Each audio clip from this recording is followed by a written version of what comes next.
Kalau dulu kebiasaan adalah MSCI play, langsung gap up jauh. Nah, tapi kalau kita ingat MSCI Teens itu masuk MSCI. Tapi Teens itu ditolak. Kenapa? Trading kalau di Korea itu salah satu profesi yang cukup diseganin tuh. Karena ya sebenarnya Di Indonesia juga kali? di Indonesia masih setengah-setengah, masih banyak yang merasa bukan setengah-setengah, mungkin 80% masih anggap judi kayak gitu. Oh. Which is itu good for me kayak gitu. Kalau bilang saya judi ya silakan kayak gitu ya kan. Tapi ya itu ladang basah kan saya selalu bilang gitu. Kalau kayak Korea udah susah kayak gitu. Orang pintarnya udah banyak banget gitu. Gue baru rungkat 500 juta di kripto. Gue mau mulai lagi pakai modal 5 juta. Gimana caranya kok? Thank you banget nih bro, udah datang lagi. Ini hari Minggu loh, baru sampai kemarin dari Korea. Dari kan? Korea. Landing jam berapa? Landing jam 9. 9 pagi. Drama koper diambil orang. Oh, kok diambil orang? Ketukar gitu. Ya udah kita tunggu sampai jam 11-an gitu, sambil makan. Habis itu hari Minggunya Leon langsung suruh kerja. Soalnya gue tahu kalau misalnya udah besok, udah nggak bisa. Udah padat. Udah besok udah pasti nggak bisa. Soalnya kan belakangan ini kan kalau misalnya kita podcast selalu after office hours. Habis itu besok kan ya lu bakal live 5 hari kan. Ini teman-teman di sini udah mulai bakal ikutan dengerin juga nih. Matengin juga. Ya. Nah intinya gue tahu nggak bisa, makanya harus hari Minggu gitu. Kalau nggak jatahnya nanti di minggu depannya gitu. Tapi gimana bro, porto lo di bulan Oktober gitu? Bulan Oktober ya, so far so good sih. Cuman lebih fokusnya ke CP-nya kayak gitu. Karena kan liburan juga kan. Dan mainnya high volatile sama barang-barang Pak PP ya. Jadi yang untuk XL sama yang YB kurang begitu disentuh kayak gitu. Anak tiri guys. Tapi YB udah nggak dipakai anyway kan? YB udah enggak. Ya udah enggak. Udah jadi anak tiri sekarang. XL YB. Tapi masih pakai. Oh masih pakai. Oh. Ya kalau misalnya XL emangnya plus berapa berarti? Atau nggak share screen lah sih. Tapi nggak bawa laptop ya kali ini ya. Gue tau diri ya, liburan hari Minggu suruh orang kerja bawa laptop. Oke. Oke, kalau Stockbit sih performance bulan Oktober plus 5 ya. Gitu. Ini plus 5. Oh iya, plus 5. Nah, ini kurang lebih. Fitur baru. Kemarin kan kita ngomongin kan. Ini susah nih nge-scrollnya nih. Kayak Pak Wilsonnya dengerin. Oh, gitu. Iya, jadi bulan Oktober sih so far so good ya. Plus 5. Ini masukin modal 5 ya? Modal 5. Modal 5 berarti 270%. 270%. Sekarang November udah masuk bulan keempat belum ya? Sekarang tanggal... OTW. Sekarang tanggal 9. Kita mulai belasan Juli. Berarti hampir 4 bulan, 270%. Berarti guys. Iya. Mantap. Nah, ini win rate-nya 53%, win rate-nya profit factor 6. Wih, pertumbuhan portonya mantap. Apa aja ininya, saham-saham yang lu mainin di akhir Oktober? Sahamnya, di sini, bukan di sini. Sahamnya kayaknya cocok. Koko. Kenapa tanggal 24 bolong? Ya kan nggak fokus. Nggak fokus dan liburan aja sih gitu. Liburan. Jadi kalau lihat tanggalnya ini tradingnya agak dikit ya gitu ya kan. Awal-awal doang sempat nih. Biasa kan kalau scroll September scrollnya tuh panjang kan. Tuh September scrollnya panjang. Nih panjang. Cuman kalau untuk bulan Oktober ya agak nggak begitu banyak scroll lah. Gitu. Cuman SCMA mungkin Koko apalagi ya gitu-gitu aja sih mainnya. Dan yang gede mainnya di CP, main CP. Pak PP, koin itu main di BRMS gitu. Save dulu. Oke. Nggak fokus tapi 270% ya. Aduh. Puji Tuhannya oke kayak gitu. Mungkin kalau misalnya fokus 720%. Amin. Terus kalau misalnya CP trading volume berapa nih trading volume? Karena lebih fokus ke CP, volumenya itu 3,8. 3,8 T? Iya, 3,8 T. Gitu. Dapat apa nih 3,8 T? CP? Kalau gitu kan kemarin kan Rolex-nya udah disponsorin Andrew kan? Berarti kali ini RM. Soalnya kan budgetnya naik. Amin. Bulan lalu kan 2,7 T ini Rolex ya kan. Kalau misalnya 3,8 T boleh lah upgrade dikit. Oh itu buat Leon juga. Dia mikirin gue baik. Dua. So dia bilang enggak buat ceweknya doang kok. Pengen pakai 2 Oh gitu. iya kiri kanan. Jam berapa? Iya. Sebenarnya kalau misalnya lu makan kayak gitu ya, seorang lihat. Nah oke ya, nanti Andrew tolong bantuin komen juga supaya nanti gue pin. Gue highlight kalau gitu. Kalau bisa stabilo. Tapi kalau misalnya di CP, apakah bulan Oktober ini lebih cuan daripada September? Iya. Justru yang dari market jatuh, karena kayak podcast sebelumnya kan saya bilang, saya cenderung agak khawatir sama market ya kan. Dan di luar dugaan juga tiba-tiba jatuhnya yang Pak PP, ARB segala macam. Most of saya udah TP kayak gitu. Walaupun ada waktu itu Petro ya, sisa Petro, saya makan, dia hijau tiba-tiba dibanting, ya mau gimana lagi, di ARB-nya saya malah makan lebih gede lagi kayak gitu. Dan per Senin kemarin kan, per Jumat kemarin kan dia all time high lagi. Jadi tebel banget gitu. BRMS hampir ARB di 850-an dapat juga. Jadi bet gedenya malah dapat BRMS sama Petro. Jadi ya tebel banget lah kayak gitu. Iya.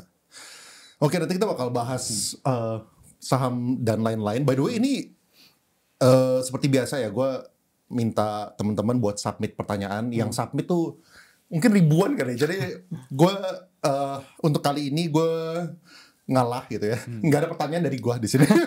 Pertanyaan dari kalian. Dan ada 70 pertanyaan buat hari ini. Jadi mungkin bisa jadi 3 jam ini. Pertanyaan pertama nih bro, gimana liburan ke Koreanya, asik nggak gitu ya? Asik. Mereka pengen tahu kehidupan lo bro. Bro. Korea ya. Jadi sister Heng. Kering gitu. Di Korea seru karena belum musim lagi peaknya, tapi belum banyak turis. Jadi yang lokal Indonesia, biasanya kan kalau kita liburan pasti dengar banyak orang ngomong bahasa Indo. Tapi di sana enggak. Jadinya enggak begitu rame, tapi lagi peak seasonnya juga. Dan ya sama teman-teman trader semua ya, jadi enak, seru kayak gitu. Yang bisa pergi cuma trader, yang ngikutin cuti kan, ngikutin tanggal merah. Kita malah bookingnya momen-momen mepet gitu. Jadi gue ngerasa kayak, waktu itu udah mau Oktober pertengahan mau pergi. Cuman market lagi bullish nih, nanti dulu. Sampai market yang kita ngerasa udah, wah kurang enak. Nah dari sana baru apply visa. Visanya itu dapat 1 hari sebelum terbang kayak gitu kan. Kalau nggak dapat ya kita reschedule gitu. Dapat terbang ya di sana market jatuh, terus ketika market jatuh malah enak kita main-mainnya kayak gitu. Ketika perlu trading ya kita trading, kalau nggak perlu trading kita jalan semua. Gitu. Jadi very pakai handphone semua dong. Jam-jam tertentu pakai laptop lah. Cuman mungkin 90% pakai handphone. Terus yang pasangan ngapain kalau misalnya lagi pada trading semua itu? Nyalon. Nyalon, kuliner, kan enak kan kayak gitu kan. Jadi win-win, pijet gitu. Iya. Makanya apa namanya? Enak ya jadi trader ya kayak gitu ya. Iya. Gue kalau misalnya liburan kayak gitu ya nggak bisa. Nanti kalau misalnya udah anak juga udah nggak bisa baru nanti. Makanya pos-posin dulu. Iya, gitu. pos-posin dulu. Pos-posin Betul. dulu. Udah nemuin purpose hidup belum kok? Purpose hidup ya. Kemarin main di pantai seru banget gitu. Walaupun pantainya ya nggak lebih bagus dari pantai Bali ya gitu ya kan. Cuman bersih, dingin, orangnya enak. Jadi ya purpose hidup ya sebenarnya pengen enjoy aja gitu. Dan momennya aku sama teman-teman yang kita itu di sana benar-benar nggak ngomongin orang. Jadi fun kayak apa momen tersedih lu kita cerita. Apa yang dari momen tersedih lu kita bisa belajar. Mimpi lu ke depan gimana. Ke podcast aja. Mungkin bisa nanya di sini kali temen lo nanya siapa. Bisa. Tapi ya mungkin kurang lebih ya kayak gini ya gitu. Tapi positive vibes dan kita ya like a kids lah gitu ya. Kan mainnya seru. Jadi ya purpose of life ya enjoying aja gitu. Ya finding a pure heart friends kayak gitu. Itu susah banget. Emang kenapa pengalaman lo? Emang ada yang black heart friends atau kayak gimana nih pengalaman? Karena kalau dalam sehidup saya lihat itu kayak dulu saya merasa itu 100% everyone wants something from you kayak gitu ya kan. Like kalau bahasa kasarnya ya kita itu semua lonte kayak gitu. Tapi we are just selling different part of ourselves. Nah, ada yang mau ini, ada yang mau itu, ada yang mau ini. Semua ada agenda lah untuk ketemu, untuk segala macam. Tapi kalau untuk kali-kali ini akhir-akhir ini saya baru ketemu orang-orang, wah ternyata nggak ada agenda gitu loh. Kita teman, dan kita temannya membangun, wah lu lagi loss apa? Kenapa lu loss? Kita evaluasi bareng kayak gitu. Jadi it's fun kayak gitu. Apa yang lu pernah ngelewatin? Boleh ada nggak orang yang take advantage of you gitu atau orang yang mau lu Banyak lah gitu. Kayak contoh take advantage kalau misal jadi sedih ya. Cuman dari SMA semua banyak karena saya kan main game banget gitu kan. Main game, saya jago Dota lah, Dota, PB, Audition. Jago lah karena I spend my whole life itu di warnet. main juga Go Audition? Iya, main Audition sampai space-nya rusak kan. Barbar kayak gitu. Kalau main game segala macam tuh orang-orang rata-rata cari saya. Kayak karena mau tim sama saya lah gitu kan. Saya lomba game segala macam. Cuman kalau saya suka main basket, mereka tim basket. Jadi kalau saya datang mau main basket, itu mereka bisa koordinasi, oh kita hari ini nggak main, nggak jadi. Tapi tiba-tiba mereka di lapangan main kayak gitu. Jadi di dalam kuliah juga, di dalam ya rata-rata kayak gitu lah. Gitu. Cuman ya I get used to it aja kayak gitu. Oh, terus baru belakangan ini ketemu temen. Betul. Dulu Tapi saya lu kenal mereka udah lama kan? Orang-orang ini. kenal mereka nggak lama-lama banget, 2-3 tahun. Kayak gitu. Dari market kenalnya juga kayak gitu. Oh lu orang market, gimana mainnya? Gini. Oh sama, lu main ini ya sama gitu, ketemuan. Tapi kita nggak pernah janjian. Even kita di Korea, kita trading.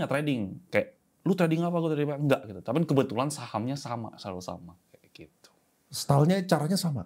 Style tradingnya? Stylenya berbeda-beda. Kok bisa sahamnya bisa ketemu? Nah iya, ya itulah, nggak tahu. Kayak misalnya kayak koin gitu kan, koin. Saya kan beli. Ya mereka breakout, mereka hajar naik, mereka itu ya saya santai aja gitu. Oh lu lagi jualan, oke kayak gitu ya, fine aja gitu, no hard feeling. Return terbesar di saham apa?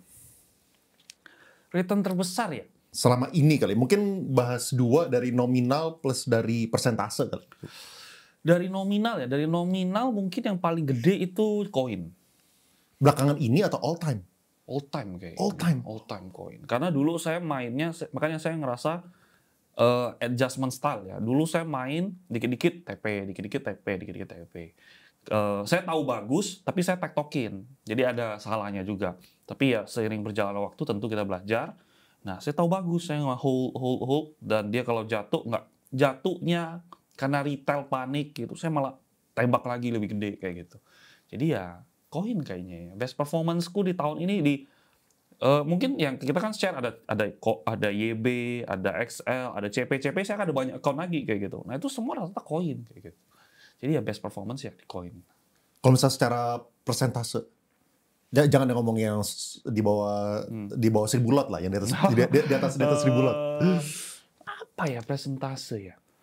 Hyperliquid lah. Kalau presentase ya hyperliquid kayak gitu. 10x kan. Untuk trading biasanya pakai PC, laptop, atau cukup pakai handphone?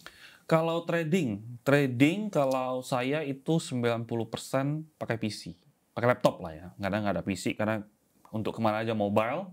Kalau pakai handphone itu lagi di luar sama di Stockbit aja.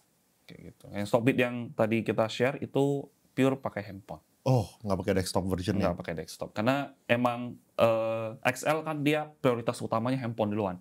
Jadi desktopnya mengikuti handphone. Jadi handphonenya utama ya kita pakai handphone aja. Emang bedanya apa kalau misalnya lu trading pakai laptop versus handphone? Apakah orang bisa cuan gede kalau misalnya trader itu fokus trading pakai handphone? Kalau untuk main dari handphone bisa. Cuman apakah optimal? Enggak. Karena saya analisanya juga pakai desktop. Karena kan desktop kita tinggal klik lebih cepat. Sedangkan pakai handphone kita butuh slide back. Belum lagi ada chat orang ganggu kayak gitu kan.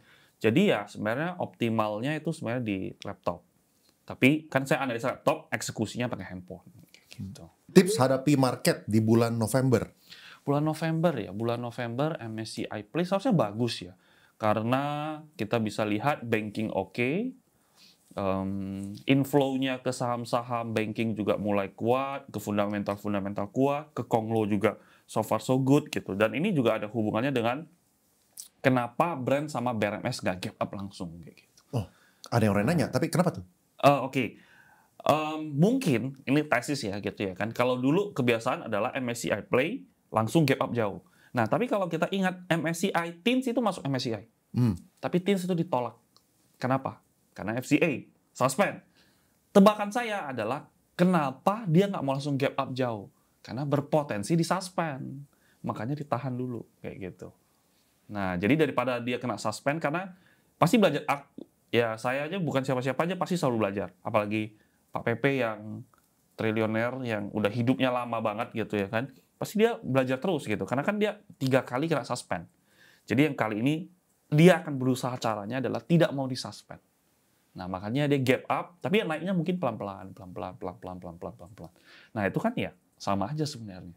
Cuman orang-orang yang ekspektasinya tinggi, wah gap up harus 20%, ya muntah dia kayak gitu. Dan which is itu adalah kesempatan yang bagus untuk ya orang-orang kayak saya untuk nge-collect lagi, untuk main lagi. Karena kan emang betul rule-nya adalah MSCI, ada news, ada sesuatu yang bagus itu gap up. Tapi kan kita back to the market. Market is always right kayak gitu. Kalau marketnya berubah, ya kita ngikutin aja. Daripada kena suspend, dia brand ARB, Petro ARB, Con ARB, kita pusing ngapain kayak gitu. Lose kan gitu. Mending main slow. Kayak gitu. Menurut saya sih tesisnya seperti gitu. Apakah tesisnya itu adalah ada apa namanya si mereka berusaha supaya jangan sampai kena suspend gitu dari emiten-emitennya ini, atau orang-orang tuh udah makin pintar? Masa orang-orang makin pintar, jadi orang-orang udah pada tahu nih BRMS itu bakal masuk. So udah banyak orang yang ngomongin kan, ini BRMS highly potential masuk. Kalau misalnya brand, orang mungkin prediksinya 50-50 gitu misalkan. Nah, gara-gara itu orang tuh sebenarnya udah beli sebelumnya. Beda sama kalau misalnya kemarin-kemarin, mungkin orang nggak gitu expect Petro gitu, misalnya makanya Petro gap up. Apakah gara-gara itu? Jadi mereka nih sekarang orang-orang yang jual adalah orang-orang yang udah front run duluan. I don't think so. You don't think so? I don't think so. Karena dari analisa transaksinya nggak mencerminkan itu. Yang analisa transaksinya mencerminkan ditahan gitu. Tapi ya luckily gue nggak punya brand. Gue punyanya Petro kayak gitu. Karena mungkin orang bisa berpikir, wah brand masuk segala macam gitu. Cuman aku nggak mau bet di brand karena naiknya bisa berapa sih kayak gitu. All time high-nya 12.000, 20% tok gitu. Petro ya belum MSCI. Jadi ini yang akan digadang-gadang. Malahan saya fokusnya di Petro sama BRMS. Belum yang standar maksudnya. Belum. Petro kan. Not even close lah kayak gitu. Jadi kalau brand kan waktu itu pengumuman baru adalah kalau misalnya PT nggak boleh kayak gitu. MSCI yang dirubah, PT yang tertentu yang beneficial owner-nya ke dia itu nggak dimasukkan ke free float. Nah tapi kalau kita lihat ada berbagai cara lah ya gitu ya kan, berbagai cara adalah mereka udah masukin ke reksadana. Jadi yang PT-PT ini dipindahin ke reksadana. Reksadana dihitung free float kayak gitu. Jadi ya I don't think ya we have to be worried untuk something like that. Tapi kalau brand masuk, next-nya ya Petro kayak gitu. Dan currently ya gue tinggal enjoy aja. Tinggal malah sekarang pusingnya, aduh gue TP di berapa ya kayak gitu. Gue TP nggak nih ya, jadi musingnya kayak gitu. Karena masuknya size-nya gede banget kalau Petro kemarin. Karena ARB nggak ada yang berani ambil. Saya ambilin. Walaupun agak deg-deg dikit ya. Karena size-nya gede banget dan ARB, it's not my style kayak gitu. Cuman secara hitung-hitungan risk ini masuk kayak gitu. Yang waktu akhir Oktober itu? Iya, yang crash ini. Yang akhir Oktober itu kan? Betul. Yang crash ini, yang brand ARB ke kuning, tiba-tiba Petro ARB bangkit 2-3 kali itu saya hajar. Itu menarik banget loh. Soalnya sebenarnya itu kan newsnya udah lama kan. Maksudnya berita itu sebenarnya dari September kan. Dan juga berlaku itu bulan Januari kan. Kok bisa ya waktu gara-gara satu hari itu tiba-tiba semuanya tuh crash itu saham-saham Konglo. Based on old news dan berlakunya itu bahkan bukan untuk MSCI rebalancing bulan November gitu. Itu makanya salah satu tesis yang gue pede kalau ini nggak kenapa-napa kayak gitu. Makanya berani ngebet. Nah berani ngebet. Saya ada CDA-nya saya buang, saya pindahin semua ke Petro ya, kayak gitu. CDA saya tata-tata buang-buangin barang, kayak waktu itu kan juga udah bilang SCMA, Bukalapak, MTEK buang dan tembaknya ke Petro semua kayak gitu. Jadi ya rebalancing ke Petro. Kenapa kalau itu bereaksi mungkin orang over expect kali ya. Kata orang nggak baca news kali kan, mendadak aja emang mendadak. Kalau news keluar, kalau sahamnya nggak turun orang tuh cuek. Tapi newsnya keluar saham turun orang mengkait-kaitkan. Sebenarnya nggak begitu ada hubungan sebenarnya kayak gitu. Jadi ya gue nggak pernah lihat news sih kayak gitu. By the way ini not financial advice buat lu beli Petro ya. Dia beli udah dari ARB, lu beli sekarang ya. Oke lah lu beli sekarang jadi exit liquidity ya.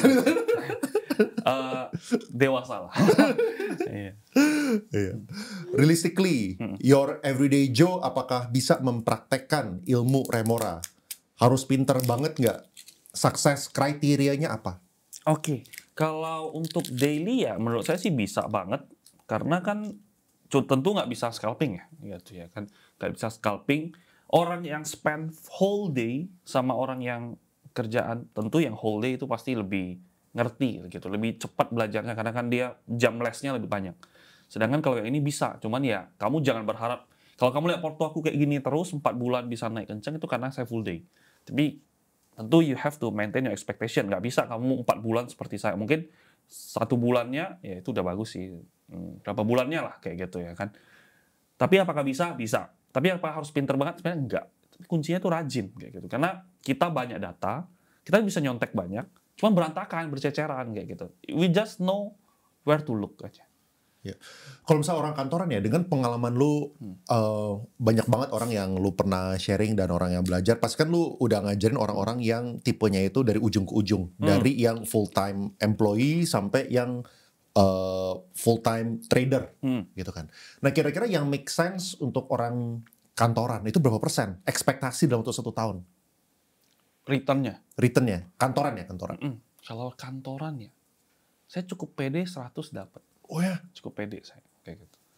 Cukup pede gitu. Malahan, saya kan ngalihin sebagian ya, maksudnya trading, terus saya pindahin ke saham-saham yang saya nge-hold kayak gitu, kayak kantoran lah. Karena kan, ya trading bisa sampai segini size-nya, tapi kan mau naikin size, mentalmu harus lebih kuat. Jadi saya nggak selalu ikutin size kayak gini. Jadi kayak gini, kadang saya balikin lagi. Duit balikin, kebetulan saya nggak heavy spender. Jadi saya nggak tahu spendnya gimana, saya pindahin lah duit-duit yang lebih ini ke saham-saham swing. Yang seperti anak-anak kantoran. Kayak gitu. Dan saya lihat-lihat rata-rata ya kenceng sih gitu. Bisa lah saya kalau saya ya gitu ya, saya 1 bulan tuh bisa lipat double kayak gitu. Kalau saya cukup pede. Cuman kalau orang-orang yang kantoran baru belajar mungkin 1 tahun bisa beggar menurut saya. Ya. It's all about kamu milih saham apa dan tahu hype-nya di mana. Ya kan seperti kayak gitu doang. Berarti kalau misalnya yang membedakan antara tadi ya kayak mungkin teman-teman banyak yang belum tahu juga, membedakan antara saham yang di sini yang cuma bisa dilakukan sama sama orang-orang yang full time, sama di sini yang bisa dilakukan sama orang-orang yang punya pekerjaan anak kantoran gitu kan. Jadi mereka tradingnya juga atau investnya itu cuma bisa berapa? Mungkin 2 jam per minggu baru bisa mikirin gitu. Apa gitu? Universe-nya apa dan caranya kayak gimana yang beda? Kalau 2 jam per minggu ya jangan lah. Oh jangan. Minimal 1 hari lah. 1 hari 2 jam minimal, per hari? Iya. 1 jam per hari lah. 1 jam per hari. Spend minimal banget 1 jam per hari kayak gitu. Untuk lu cek ulang. Bedanya adalah kalau misalnya kita pilih saham ini. Itu orang kantoran hanya bisa dapatkan. Tapi di luar ini, itu hanya orang yang full time yang lagi mantengin, ada momentumnya nih. Itu dia bisa loop ke sini. Nah, sedangkan kan kalau orang kantoran ya kacamata kuda aja gitu. Kayak misal, mungkin yang terdekat ya Kamis. Kamis kita itu nge-spot cuan kayak gitu. Wah, cuan transaksinya bagus nih. Ini oke nih cuan nih, mau naik nih gitu. Beneran dia langsung loncat. Oh, yang live kemarin? Yang live kemarin. Kamis saya nge-live kan gitu di Korea gitu. Annyeonghaseyo gitu. Jadi pakai baju sister hang. Sebelum saya ngomong cuan saya gini dulu. Ya, jadi untuk orang kantoran ya kayak gitu. Kalau misalnya ada saham yang naik lagi, yang hari Jumatnya naik kenceng, itu apa gitu. Nah, orang kantoran itu nggak bisa dapat. Dan saya juga nggak dapat karena saya lagi jalan-jalan kayak gitu. Ya bedanya basically cuma kayak gitu doang sih gitu. Ya, berarti orang kantoran kalau misalnya berekspektasi bisa dapat 100% per tahun pun the price that you have to pay adalah 1 jam per hari. Betul. 1 gitu, jam per hari, weekend, ya jangan malas-malasan TikTok, ya scrollin aja gitu, baca-baca ulang. Menurut saya sih bisa banget lah. Bisa banget. Karena saya pakai keduanya kayak gitu. Saya dari nge-swing ke nge-tiktokin terus saya combine kan keduanya. Jadi metodenya applicable. Cuman kalau untuk fundamental wise ya, saya karena bukan expert fundamental. Lu ini gak sih, punya beban gak sih kan sekarang soalnya mungkin menurut gue gara-gara ini kali ya kan, lu satu-satunya orang yang open porto 270% dalam 4 bulan. Jadi gue rasa investor, trader itu all eyes on you gitulah. Gitu kan, dan orang pada pengen belajar ilmu Emora itu kayak gimana gitu. Beban terbesar lo itu apa?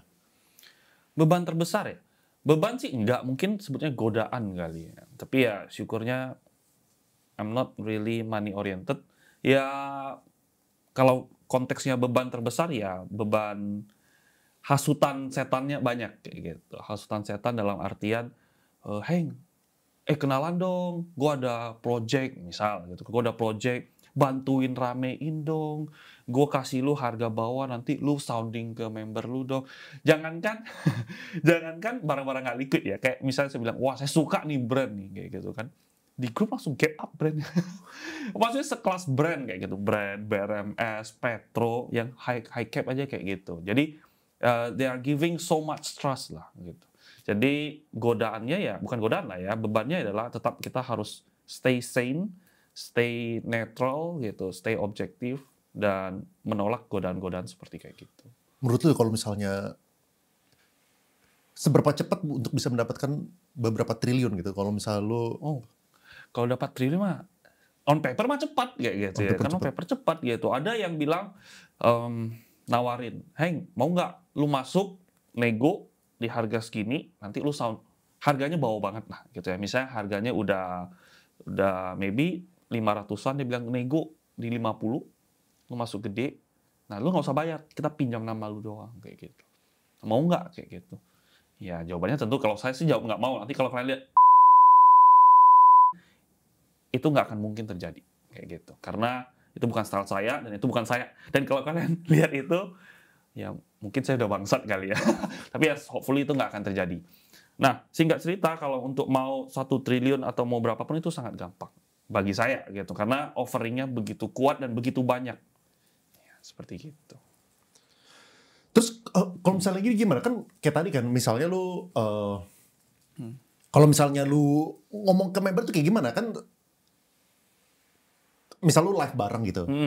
Apakah lu tuh kan lu beberapa kali bilang kan, lu kalau udah keburuan naik, habis itu lu juga nggak dapet barang gitu. Apakah itu sebuah komitmen yang lu pegang atau sih? Itu komitmen yang sebelum saya keluar ke publik, saya sudah, ya pasangan saya udah ngingetin terus-terusan gitu ya kan. You need to be like this kayak gitu. Like this-nya itu gimana? Like this-nya adalah prefer kita hidup miskin, prefer hidup kita itu biasa aja, tapi kita itu bangga dengan, kita ngaca gitu, bangga gitu. Misalnya one day gitu, papa ini kerja keras gitu, walaupun papa bukan terkaya, tapi papa kerja keras dan kerja jujur. Nah, jadi yang itu prinsip yang ditanamkan terus-terusan. Jadi kalau misalnya saya trading, itu gimana ya, tentu spot, wah ini bagus. Bagus, saya ngomong, jadi ketika kita beli, average kita nggak akan beda-beda jauh. Beda-beda jauh. Even kalau kita loss, juga, ya kamu loss, yang saya mention, saya juga loss kayak gitu. You don't have to be worried about that kayak gitu. Jadi ya prinsip utamanya seperti kayak gitu. Apakah lu ada beban kalau misalnya lagi loss gitu, lagi ada drawdown kayak gitu? Kalau loss ya, loss apakah beban? Sebenarnya lebih ke nggak enak hati kayak gitu, karena orang percaya. Cuman kalau beban overall saya nggak ada. Kenapa? Karena it's an honest mistake gitu. Market kan kita nggak bisa benar terus-terusan. Cuman saya sudah hitung alasannya ini. Saya kasih tahu alasannya ini. Saya suka karena ini. Saya kasih tahu semua, jabarin panjang. Kalau misalnya kayak gini ya kita salah, kita buang kayak gitu. Nah, udah sedemikian rupa. Kalau salah ya udah. We have do our best gitu. We've done our best kayak gitu. Kalau misalnya di luar itu ya kita mau ngomong apa lagi? Kayak Petro lah. Petro saya beli, dia naik. Itu kan pengumumannya tiba-tiba banget tuh. Tiba-tiba pengumumannya langsung tiba-tiba drop. Ya mau gimana gitu. Orang gimana kok? Bilang sabar dulu. Ini belum ada apa-apa ARB. Go average. Gue nggak biasa average down gitu. Cuman in certain case ya kita harus gitu ya kan. Average down, ya dia naik lagi. Masih oke. Trailing. Ya dia all time high ya. Ya kita kembali happy lagi. Mereka drawdown ya saya kena juga kayak gitu ya. I don't have to. Ya nggak khawatir lah kayak gitu ya, we do it together, we fight together menurutku kayak gitu. Ya. Berarti kayak average lu waktu lu ngomong, waktu lu ketik misalnya kan kayak gue nggak tahu boleh ngomong nggak sih, misalnya kayak Pani gitu misalnya kan ada yang lu ketik itu 13.500 kan saat itu kan. Berarti average juga kurang lebih kayak gitu. Malah saya average-nya 14 ribuan gitu. 13.500 saya makan, kan kita ngomong kan, naik kan gitu kan. Saya makanin terus gitu, saya makanin terus. Jadi malahan saya merasa orang-orang seharusnya dapat average di bawah saya kayak gitu. Karena kan saya mau barang banyak, sedangkan itu kan offernya nggak ada. Jadi mau nggak mau saya harus makan naik ke atas. Tapi ya saya pasti makan, ya makannya pelan-pelan, nggak mau langsung war kayak gitu, ngapain. Kan kita always follow the whales. Bro Hengki ada Moonstock nggak? Moonstock ada, cuman menurut saya sih yang bisa saya bilang banyak orang trust so much trust gitulah ya, agak kurang enak saya untuk nge-share ke publik. Jadi maaf seperti gitu. Padahal itu iya, oke. Gue tahu itu orang pasti nanya Moonstocknya apa gitu. Iya. Iya. Emang kalau misalnya gitu kayak gini deh, mungkin kalau gitu kita bahas studi kasus yang udah lewat. Oke. Yang udah lewat. Soalnya gue ngerti lu pengen ngejagain ini kan, apa yang lu boleh share ke internal sama apa yang lu boleh share ke publik. Kita bahas yang udah lewat. Gue ambil laptop dulu kalau gitu ya. Oke. Ini kita bahas studi kasus ya. Tapi gue cuman I mean gue respect your ini apa namanya, your internal community. Jadi gue ambil yang harga udah naik. Oke. Supaya ini bukan financial advice, yang gue kepengen teman-teman fokus adalah lebih ke thought processnya gitu ya. Kayak thought processnya, kenapa saat itu menurut lu ini tuh bagus gitu. Nah ini kita bahas Pani dulu. Ini saat ini waktu lu ngomong itu 27 Oktober. 13.500. Apa yang lu lihat saat itu? Yang saya lihat pertama, Pani yang waktu itu right issue di harga sekian kan dibanting, tapi waktu itu masih rame banget. Per sekarang itu nggak ada yang ngomongin sama sekali. If you pay a very good attention, itu nggak ada yang ngomongin Pani. Kayak gitu. Dulu kan ya selalu maskotnya itu saham, kalau nggak ada Pani itu miskin kayak gitu lah ya kan. Nah tapi sekarang itu momen-momen yang nggak ada ngomongin Pani dan transaksinya bagus. Nah transaksi ini yang saya fokuskan gitu. Bukan rame nggak ramenya gitu, karena banyak juga saham yang nggak rame tapi transaksinya nggak jelas. Nah Pani ini transaksinya bagus, ada yang ngumpulin terus-terusan dan nggak ada yang ngomong, nggak ada yang notice. Jadi ya terus kemudian LK-nya bagus. Secara fundamental, transaksi, sentimen, momentumnya itu semua lagi bagus-bagusnya. Dan ada right issue kayak gitu. Nah, karena kayak gitu, ya saya melihat ini sebuah peluang. Alpha. Dan harganya, saya hitungin barang-barang mereka juga. Wah, harganya berapa nih? Harganya mereka yang ngumpulin akhir-akhir itu kurang lebih ya di harga yang saya ambil ketika market crash. Jadi, market crash pun, kalau kalian perhatikan, ketika market crash, Pani nggak begitu pengaruh. Pani cenderung stuck. Turun, langsung dihajar naik lagi. Turun, dihajar naik lagi. Tandanya ada yang ngumpulin terus-terusan. Jadi ya itu thought prosesnya. Kalau jabaran detailnya ya biarkan di dalam aja. Kayak gitu. Tapi apakah lu tuh, kalau misalnya kayak gini ya, lu bisa bedakan nggak sih mana yang seharusnya, kalau misalnya mereka ngumpulin, bakal naiknya itu tuh masih lama, sama yang ini udah siap-siap naik nih gitu. Oke, it's very good question. Kalau untuk orang kantoran, misalnya saya jawab ya, untuk orang kantoran nggak akan tahu kapan ini naik. Karena dia cuma hanya bisa analisa transaksi. Analisa transaksi itu post market baru lu bisa lihat. Tapi kalau misalnya kapan naiknya itu harus analisa bid offer. Nah, analisa bid offer ini adalah keunggulan orang full time. Jadi karena kita anak-anak dan saya udah pada kumpulin, jadi ya saya akan perhatikan kapan dia akan naik, ya tunggu pergantian behavior dari bid offernya itu. Ya, jadi ini bukan apa namanya, sekali bukan advice buat beli ya. Ini 13.500 untuk di-announce ya. Jadi gue sengaja ambil yang udah lewat aja gitu.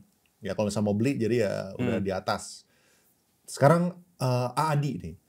AADI itu waktu lu, nah 7.400. Oke. Ini menarik. Soalnya gue beli juga yang ini. Gue beli juga. Ya, Pani juga beli sih. Ada beberapa yang kita harus belar ya ini. Tapi ada yang menarik ini nih. Nah, mana ya? Ini. Lu bilang ADI still very good, seharusnya bisa balik lagi ke high-nya 8.500 gitu. Ini tuh tanggal 16 Oktober. Gue buka ya, 16 Oktober itu harganya berapa? 16 Oktober. Ini. Oh, ini 16 Oktober ya? Iya. 16 Oktober. Ini 13, tapi yang kurang lebih. Ya, 7.850 ya, 7.700 lah. Ya, betul, sekitar segitu. Kenapa lu bisa pede banget gitu? Bahkan kayak bisa sampai 8.500 gitu. Kenapa pede? Sebenarnya tesisnya yang kungfu yang saya pakai selalu sama aja gitu, yaitu ADI, ADMR saya juga main, cuman kita nggak masukin ke swing. Kenapa? Karena kita dapatnya itu ketika market live kayak gitu. ADI, ADMR, kenapa nggak ada yang ngomongin waktu itu dan transaksinya bagus banget. Asingnya ngumpulin terus-terusan. Gitu. Ada apa? I don't know. I just play along the game aja gitu loh. Ikutin aja lah gitu. Dia mau gimana sih? Bahasanya nyontek ya. Iya, bahasa nyontek betul. Saya nyontek persis gitu. Wah, sini beli, sini beli, sini beli. Oh, saya tahu ininya siapa nih seharusnya. Ini broker yang biasa dipakai, yang biasa dipakai. Karena kan saya main ADI dari dulu juga gitu, ADMR juga, MBMA juga. Jadi tesisnya adalah atau prosesnya adalah satu sama lagi sepi, nggak ada yang ngomongin. Terus kemudian analisa transaksi secara flow bagus dan dia grup Thohir gitu kan. Grupnya bagus semua gitu. Wah, kita tinggal pick our poison yang mana nih gitu. Saya langsung ngomong, wah, waktu itu emas juga saya main banget. ADI untuk swing karena dia cenderung lebih slow naiknya. Cocok untuk orang yang kantoran. Jangan tiba-tiba kamu satu hari ini bete kalau misalnya sahamnya gini, jangan kan. Jadi saya pilihin yang lebih stabil. ADMR kita mainnya yang oke banget untuk kita nge-tradingin. Makanya waktu itu sampai ADMR-nya ARA juga. MBMA juga kita main. Jadi pemilihannya... MBMA gue ikut juga. Iya. Gue bolak-balik juga tuh. 630, 660, 630, 650. Iya, enak lah kita mainin kayak gitu kan. Bukan mainin, maksudnya tradingin kayak gitu. Nah, jadi basicnya seperti kayak gitu. Sama juga kalau kamu mau ngomong SCMA, MTEK buka, transaksinya bagus, YP, RF, LG-nya kumpulin. Tapi nggak ada yang ngomongin. Nah, ketika di Pucuk kemarin kan, yang podcast kita bulan lalu kan saya bilang saya mau clear. Karena begitu banyak rumor IPO, Superbank, retail ngomongin, transaksinya udah mulai kurang enak ya, saya habisin kayak gitu. Dan turns out itu yang paling Pucuk kayak gitu.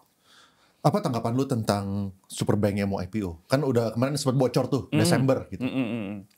Ya kalau bocoran saya sih nggak ada ya, cuman nggak tanggapan. Maksudnya apakah lu bakal partisipasi? Apakah kalau saya bukan tipikal orang yang partisipasi IPO kayak gitu, kayak PJHB pun saya tidak partisipasi. Kenapa tidak partisipasi? Karena risk and reward-nya menurut saya nggak masuk. Misal, let's say kita pesan 100 miliar, itu kan penjatahannya 0,5%, gitu kan, dapat 500 juta.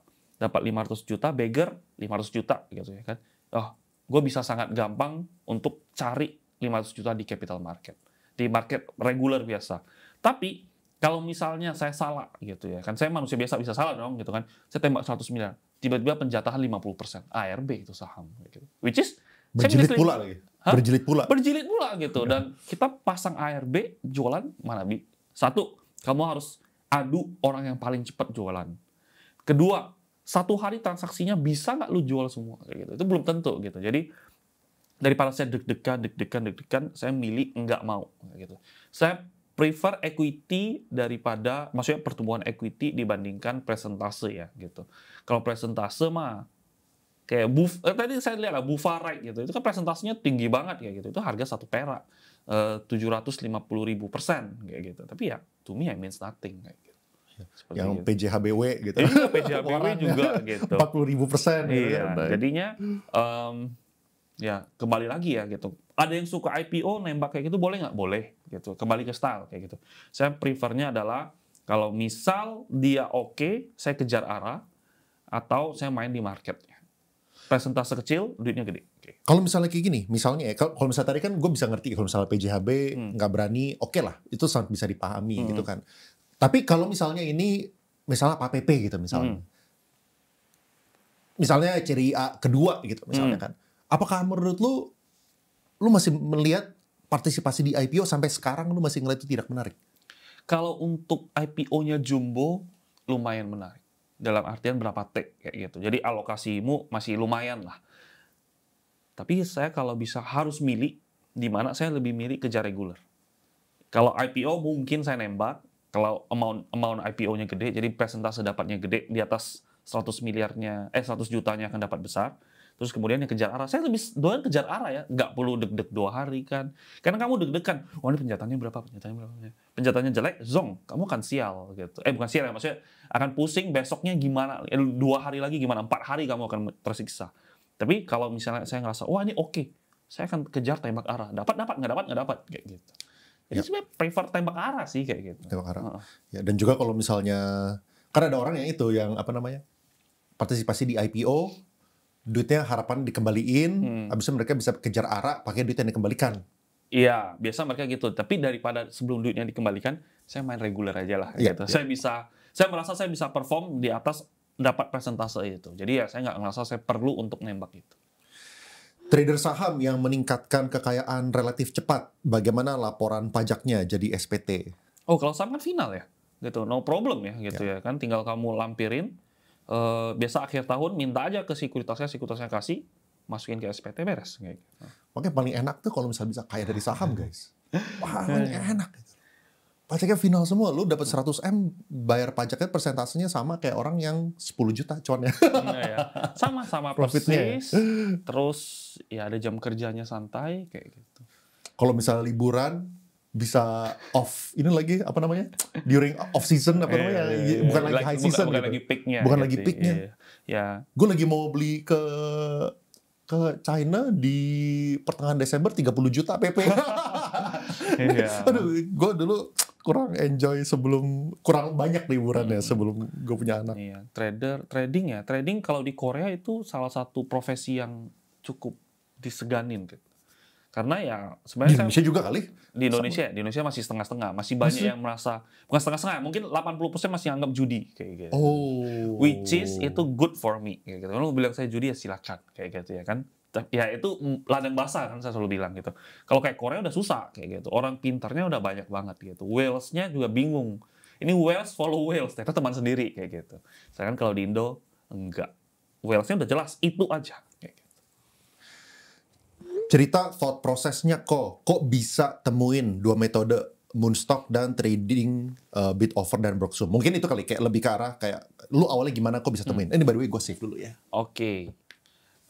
Dari mana temunya itu semua dari ilmu jalanan ya, semua belajar dari market sih. Saya merasa senang juga. Ini mungkin saya cerita sedikit ya. Dulu ketika awal-awal saya belajar, saya mau berguru lah, berguru sama ini, berguru sama ini, berguru sama ini. Ujung nggak ada yang mau bro. Gitu kan. Saya nggak tahu kenapa. Apakah saya saking nanya pasangan saya, emang saya sejengkelkan itu ya gitu ya. Kenapa pada nolak gua sih kayak gitu ya kan? Ngomong di mulut doang mau, tapi pas saya samperin ditolak. Ada momen-momen Jadi maksudnya mereka udah janjian, mereka udah oke, tapi lu datang terus di luar kota udah nggak ada duit, pas-pasan saya datang keluar kota. ke Jakarta gitu maksudnya? Bukan, saya di Jakarta, Oh, gitu, Jakarta. ke daerah gitu Oke. ya kan, ke daerah mau belajar dong. Oke, saya ke daerah, dia nggak balas. Kayak gitu. Sorry, gua habis acara keluarga. Wah, kayak gitu kan maksudnya sering kayak gitu. Bikin saya ngerasa, aduh sedih banget sih, gue kayaknya most hated man gitu. Apa salah saya kayak gitu. Saya mau kesini nggak ada. Jadi ujung-ujungnya saya memutuskan ya udah saya belajar sendiri kayak gitu. Saya belajar sendiri. Saya baca semua, saya lihat. Saya baca buku enggak. Saya masih baca transaksi, baca ini thought prosesnya gimana. Saya kombinasi. Ujung-ujungnya ketemu style saya sendiri. Jadi mau swing saya bisa, mau nge-moonstock saya bisa, mau nge-scalping tektok pun saya bisa. Dan saya mengerti psikologis market juga. Wah, market melihatnya gimana sih? Udah fear atau greed nih. Kalau di crypto kan ada sebenarnya dihitungin fear and greed. Kalau di saham tuh nggak ada. Sosmed jawabannya. Sosmed dan kita verifikasi dengan analisa transaksi. Dan seiring berjalannya waktu ternyata saya sadar, wah sebenarnya bukan mereka tidak mau ngajarin, tapi mereka juga nggak paham. Setelah saya rasa, jadi saya ngerasa, oh ternyata mereka nggak paham kayak gitu. Mereka cuma ngerti ini cetek doang dan ya omong besar doang ternyata.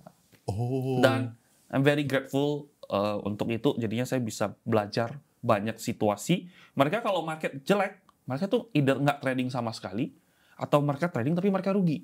Karena mereka nggak bisa adjust. Nah, sedangkan kalau saya, itu kalau misalnya marketnya jelek, saya bisa adjust kayak gitu. Wah, market nggak cocok, scalping lagi. Bulan-bulan 9 sama 10 awal kan enak banget, lu hajar apa, pasti naiknya gila-gilaan. Tapi sekarang enggak, beda. Jatuh nih ada yang nahanin, kita nahanin. Ikut, ditarik, kita buang. Kita bisa adjust, saya selalu bisa adjust kayak gitu. Jadi ya, cara ketemunya ya, belajar sendiri, belajar dari kepahitan, orang menolak, ya seperti gitu. Kalau misalnya lu nggak ditolak, mereka ngajarin, mungkin lu jadi sesat kali ya. Gitu. Bukan sesatnya ya, mungkin terkotak lah. Gitu. Jadi saya sangat senang sih untuk hal-hal seperti gitu. Makanya kalau orang-orang, untuk saya, orang yang mau masuk ke remor, saya selalu bilang, lu jangan basic gitu. Kalau lu basic, gue kotakin lu takutnya. Bisa jadi gue punya sekarang yang baik, yang bagus. Tapi kan lu harus berpikir bisa di luar ini dong. Kalau bisa lu ada keilmuan lain, lu kombinasikan gitu. Jadi lu jangan hilangkan di luar. Jadi lu ketemu style lu sendiri, mana tahu lu lebih bagus, gue belajar sama lu, gue nggak apa-apa. Kayak gitu. Ya. Trading live kok. Trading live ya, trading live itu saya udah bikin sih gitu. Tanggal 17 November ini. Full day dari jam 8 sampai jam 4. Jadi a day in my screen. A day in my screen. A day in my screen kurang lebih. Biasanya orang a day in my life. Ya. Tapi sebelum a day in my screen ada 5 days kita tuh ngapain aja. Maksudnya kita thought prosesnya apa sih? Apa yang harus kita perhatikan? Didetailin 1, 2, 3, 4, 5. Udah 5 hari didetailin. Baru nanti a day in my screen. Kita eksekusinya gimana? Implementasinya gimana? Oh, supaya mereka dapat knowledge-nya dulu lah sebelum mereka Betul. Jadi live trading ini sebenarnya salah satu yang banyak orang yang minta ya gitu ya. Di grup sih banyak banget yang minta dan ya udah kita lakukan itu, antusiasnya gede dan kita mainnya ya crossing lah gitu. Karena kita orang-orang pada suka terhadap hal-hal seperti gini dan equal opportunities kan yang seperti saya Maksudnya apa tuh? Gimana tuh?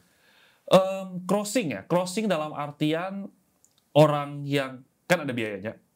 Orang yang mampu ngesubsidi orang-orang yang nggak mampu kayak gitu. Jadi free opportunity tentunya kita high quality orang-orang yang mau benar-benar masuk kriterianya lah. Jadi jangan orang-orang kaya malah dapat beasiswanya gitu. Jadi beasiswanya itu kita peruntukkan kepada orang-orang yang benar-benar niat banget, yang benar-benar membutuhkan.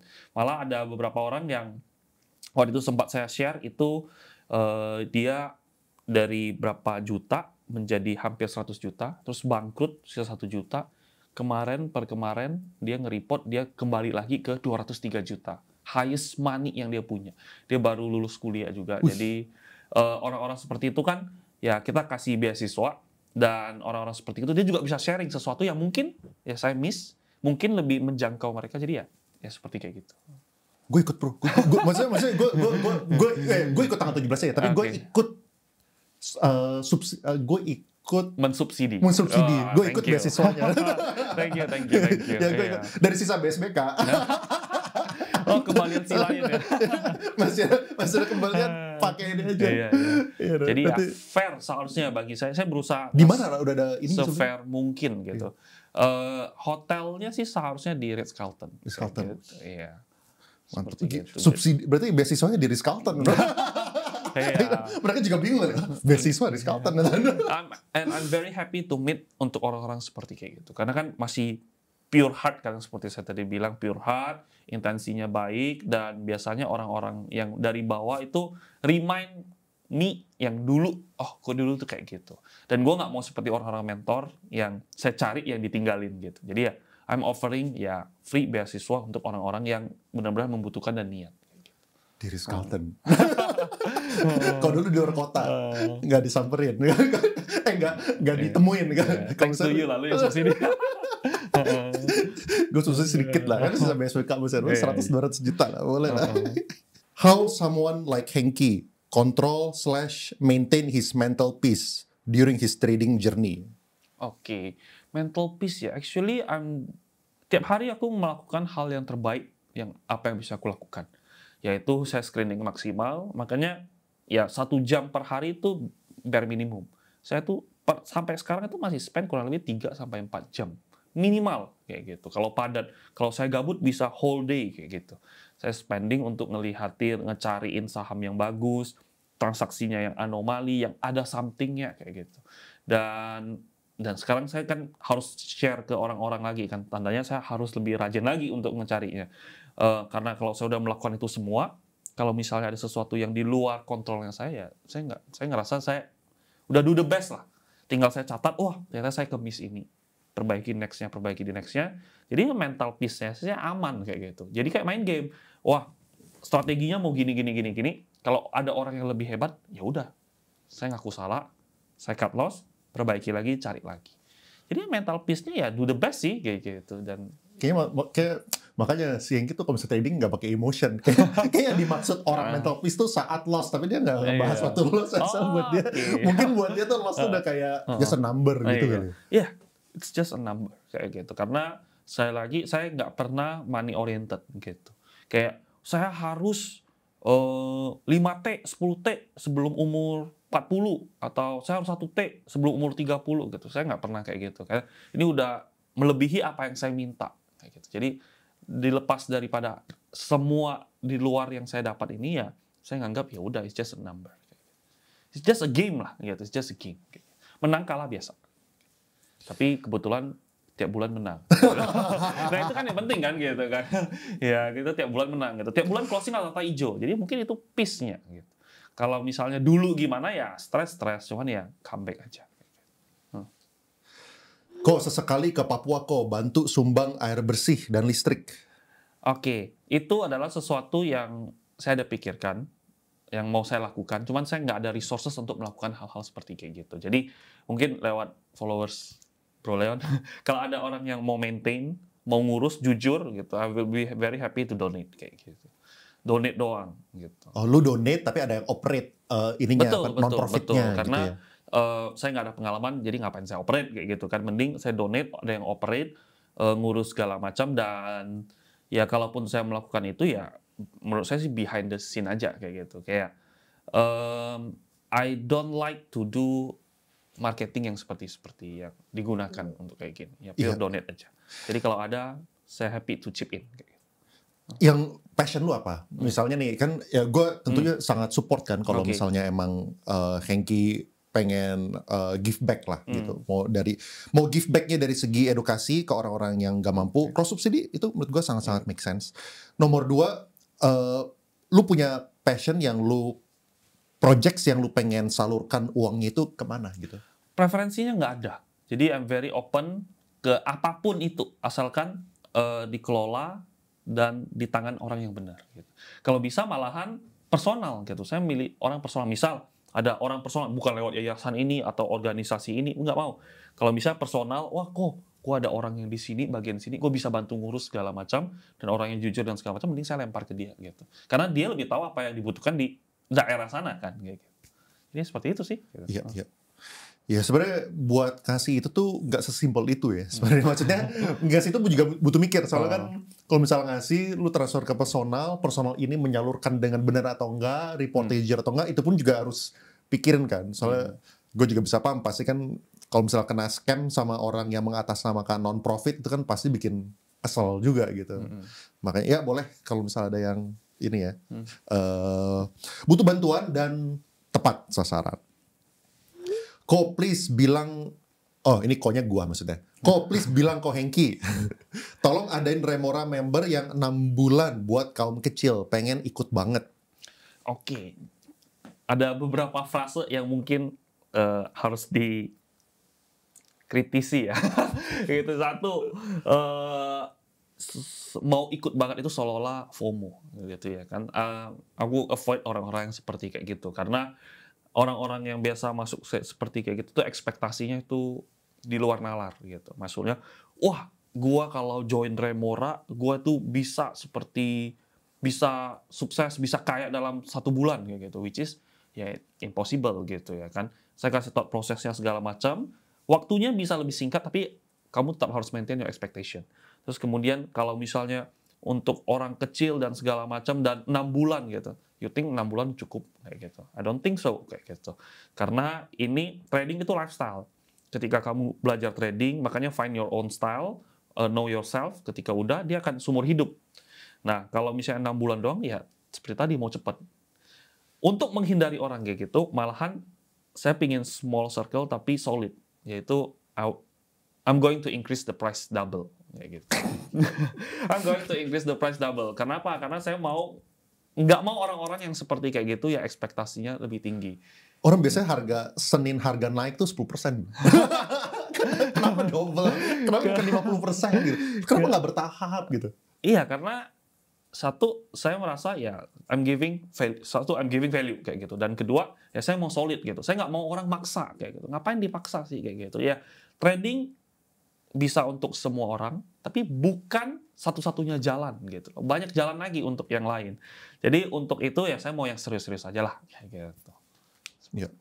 Kalau misalnya yang nggak mampu, lewat sistem cross subsidi. Iya Kalau kayak betul. gitu. Yang nggak mampu ya bisa lewat cross subsidi ya. Tinggal kamu tunjukin niatmu gitu ya kan. Kamu niat, kamu benar-benar mau. Nanti pasti ada yang kontak kok gitu. Tim pasti ada yang kontak. Ini niat nih gitu. Kalau nggak dia DM. Saya DM rata-rata baca gitu. Cuman kalau apakah sekarang semua balasin? Enggak. Karena pertanyaannya ada yang, kok saham ini gimana? Ya lu mau gue balas apa? Kayak gitu ya kan. Ya gue nggak balas. Tapi rata-rata 90% gue baca kayak gitu. Beasiswa lu yang interview?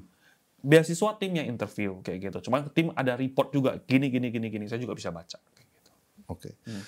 Pernah dikomplain pasangan nggak kok trading keseringan? Enggak. Puji Tuhannya enggak gitu. Karena dari Ada awal hasilnya juga. pas nggak ada hasil juga nggak pernah komplain. Pas lagi turun? Pas lagi turun nggak pernah komplain gitu. Pas Karena lagi minus 1,7 M, nah, maksudnya very spesifik gitu ya. bahkan dia yang mau chip in gitu kan. Dia bilang udah nih duit gua nggak banyak duit, gua nggak kaya gitu. Emang kita dari keluarga yang nggak kaya kayak gitu. Cuman it's not about the money yang dia kasih nominalnya, tapi it's about seberapa dia punya, dia kasih apa dari presentasenya. Dia kasih semua kayak gitu. Gue udah ini. Kecil sih, gue gaji segini. Seharusnya bisa balik modal dengan gaji gue kerja, nanti gue bayarin lu segala macam. Kayak gitu. Jadi kalau di komplain sih nggak pernah. Kayak gitu. Malah dia yang happy untuk jump in waktu itu. Jadi maksudnya bahkan saya masuk ke sungai, ada buaya. Ya namanya cinta ya mungkin bego ya, dia loncat juga. Tapi ya itulah namanya cinta kayak gitu ya kan. Untung bener. Ya, untung benar. Untung saya bisa hajar buayanya balik gitu. Digebuk Kalau buaya. nggak mati bareng gitu. Di perut yang berbeda gitu kan. Jadi nggak pernah dikomplain. Jadi kalau misalnya saya trading ya dia mengerti gitu. Anyway, trading juga ada jamnya juga kan, ada jamnya. Dan juga dulu kalau misalnya bear market juga Iya. prefer buat nyantai kan, ya liburan Betul. banyak juga sebenarnya. Betul. Jadi ya kalau ya happy lah ya, win-win lah. Dan dia juga suka kerja orangnya. Jadi kalau Dia bantuin lu? Bantuin remoran? Enggak Oh, sama sekali. Enggak sama sekali. Gitu. Saya bilang jangan daripada kita maksudnya personal, kerjaan gitu. Saya nggak mau campur kayak gitu. Gitu. Jadi ya happy aja kayak gitu. Koheng sama Koleon udah miliarder atau triliuner? Mungkin 100 triliuner maksudnya. Masih suka dimarahin istri / pasangan nggak gitu? Kayaknya lu dulu. Kalau gue ya, kalau misalnya gue sih, gue melewati satu fase lah. Jadi gue tuh dulu sebelum married, gue engage sama istri gue yang sekarang, putus habis itu udah DP.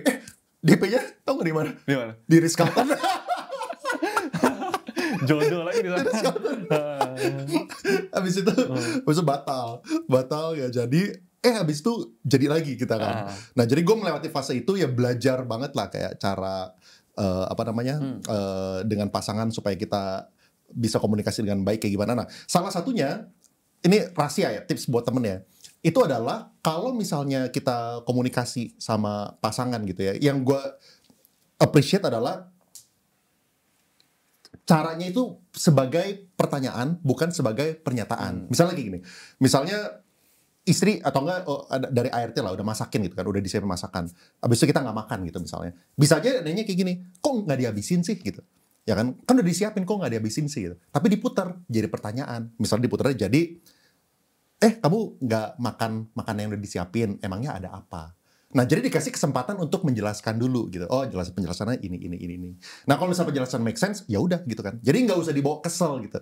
Nah, kalau misalnya itu menurut gue salah satu ya, mungkin ada sekitar 20 cara gitu ya untuk memberikan komunikasi, dan akhirnya nggak pernah. Sekarang mungkin udah lupa kapan terakhir berantem. Jadi udah. Tapi bukannya gara-gara duit. Soalnya duitnya udah ada dari dulu. Enggak. Tapi bukan gara-gara duit sih. Soalnya faktornya lebih ke arah ketemu komunitas yang baik yang mengajarkan gua cara komunikasi kayak gimana. Soalnya dulu gua orang yang super sombong gitu. Kalau misalnya lu gimana? Nih triliuner masih diomelin sama calon ini. Apakah masih sering kena marah ya?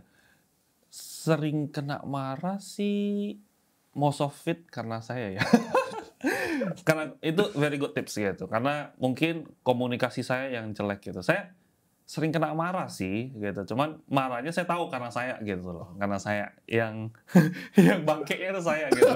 Gaya ngomongnya itu sebenarnya maksudku nggak begitu gitu. Cuman kok lu ngabisin sih? Kayak gitu. Betul kayak gitu. Cuman dia tahu kalau misalnya kenapa kamu nggak habisin, kan udah bayar walaupun kita harus hargain makanan. Itu tujuanku gitu. Biasa aku ngomong kayak gitu. Cuman kadang-kadang kan ada keceplosan bawa daerah kan. Kok lu nggak habisin sih? Sayang loh gitu kan. Kan ofensif. Nah, kadang dia sabar-sabar ya, kadang kena marah. Ya udah kayak gitu. Ya kalau masih sering kena marah nggak? Ya ada lah ya. 99% karena saya. Oke, sekarang kita ke saham nih. Ilmu yang mau dipelajari selain analisa transaksi, fundamental kali ya. Fundamental. Gitu. Fundamental, menurut saya fundamental itu playing part yang cukup penting kayak gitu. Kayak Teens lah. Teens sebelum dia rally, saya udah perhatikan sama grup. Gitu. Hajar, makan, arah. Besoknya arah lagi, happy banget gitu. Cuman ya nggak lama lagi kita lepas gitu kan. Karena kita nggak tahu fundamentalnya gimana. Wah ternyata, dia ada turnaround story. Dia dapat hibah dari korupsi yang project nakal dipindahin masuk ke Teens. Jadi revenue-nya akan meningkat segala macam. Itu sesuatu yang bisa saya pelajarin dan lagi saya pelajari. Gue baru rungkat 500 juta di kripto. Gue mau mulai lagi pakai modal 5 juta. Gimana caranya kok? Nah, mungkin boleh share tadi kali kan kayak misalnya tadi ya murid-murid beasiswa lu yang lu bilang dari atas mereka turun dan mereka naik lagi. Dan lu kan pasti sering lihat juga orang-orang lain yang dari atas turun tapi menghilang gitu kan. Yang beda apa? Yang beda adalah mereka nggak pernah berpikiran gua harus balik lagi ke sini. Kayak seperti tadi, gue habis rungkat 500 juta, gue trading pakai 5 juta. Ekspektasinya pasti mau balik lagi ke 500 juta. Itu money oriented. Saya against orang-orang money oriented gitu. Saya mau yang rata-rata orang mau belajar trading segala macam. Termasuk saudara-saudara saya gitu ya, kan kakak saya gitu. Gue mau belajar trading dong, gue mau cuan segini gitu. Gue bilang nggak bisa, lu money oriented nggak bisa kayak gitu. Karena kalau lu money oriented, lu nggak akan cintain prosesnya. Karena kan kita nggak mungkin naik terus, kita pasti ada gini-gininya. Nah, dan ketika lagi turun, lu nggak akan mau buang barang lu, gitu. Karena lu nganggap, wah ini duit gue hilang. Karena itu money oriented, gitu. You're not playing the game. Jadi, orang-orang yang berhasil itu rata-rata orang yang enjoy, even ketika loss, gitu kan. Stres, ya nggak? Stres. Kayak si K ini yang saya cerita ini, dia nangis, gitu. Ya, karena dia bilang, nangis kok, gue mau makan Indomie, gue makan micinnya aja rasanya hambar. Dia bilang, gue Indomie-nya diginiin, terus dia gini, hambar. Kemudian lu dramatis banget sih kalau sampai nangis kayak gitu kan. Tapi ya itu wajar gitu. Cuman maintain comeback gitu. Karena ini bukan masalah uangnya gitu. Masalah aduh, kok gue goblok banget ya, ini kesalahan gue kok goblok banget karena guanya gitu. Gimana caranya? Maksudnya gini, kan kalau misal orang trading, orang investing, pasti kan tujuan buat duit. Betul. Untuk mengembangkan capital. Kalau misalnya orang ini nggak money oriented tuh maksudnya apa? Kayak salahnya money oriented tuh di mana maksudnya? Duit itu menurut saya adalah faktor yang salah satunya yang bagus, tapi bukan utamanya kayak gitu. Utamanya adalah kamu harus mengerti kalau market itu, kalau duit ya, artinya kan gue harus plus terus-terusan. Which is kita nggak bisa, kalau tadi scroll kan ada yang merah-merah juga kan, ada yang saya cut loss, ada yang saya cut loss kayak gitu. Which is itu hal yang sangat wajar yang dilakukan. Takutnya adalah money oriented adalah ketika dia rugi dia nggak mau mengakuin dia salah. Jadi egonya tinggi, gue harus untung, gue gimana pun gue harus menang. Kena lah dia gitu. Bisa aja dia menang trading 10 kali menang. Menang. Ke-11 bisa salah nggak? Bisa gitu. Dan ke-11 salah bisa nggak satu saham itu di listing? Bisa gitu. Misal beli saham, nyangkut, udah hold deh, balik lagi untung. Sedih lagi, nyangkut, balik lagi untung 10 kali. Bisa nggak kan ke-11 kali itu nyangkut, nggak naik-naik? Bisa. Bisa nggak itu nyangkut di listing? Bisa. Nah, dan semua kerja keras lu hilang. Saya takutnya orang yang money oriented itu adalah orang-orang yang gue harus menang. Ujung-ujungnya kita nggak bisa selalu menang dan mati kayak gitu. Apa keyakinan beli untuk hold dan apa keyakinan untuk cut loss? Oke. Tentu kita harus tahu faktor yang kita masuk itu karena apa. Kalau kita analisa transaksinya masuk ke analisa transaksi, ya analisa transaksinya berkata sebaliknya ya udah kita harus cut. Ya, jadi kalau misalnya tesisnya salah, tesisnya betul, langsung cut. Gitu. Betul, yang kayak misalnya panik kan saya sebenarnya tahu siapa yang makanin, siapa yang kumpulin, brokernya apa, FX-nya berapa, saya tahu gitu. Kalau misalnya tiba-tiba dia cut loss, ya saya ikut juga kayak gitu. Mau ngomong apa kan? Follow the whales kayak gitu. Ada nggak sih yang belakangan ini yang lu cut loss gara-gara si smart money-nya juga cut loss? Ada sih kalau tadi lihat Porto Stockbit ya, itu cut-nya itu uang sahamnya, uang. Nah, jadi saya follow smart money-nya tuh ES, broker ES. ES-nya beli, saya ikut beli. Dia waktu naik, kencang saya udah TP pucuk gitu kan. TP pucuk jatuh lagi ke average dia, saya beli lagi gitu, ngikutin. Terus dia beli lagi, wah saya happy dong. Dia beli, saya beli lagi kan. Nah, average dia jadi naik lagi.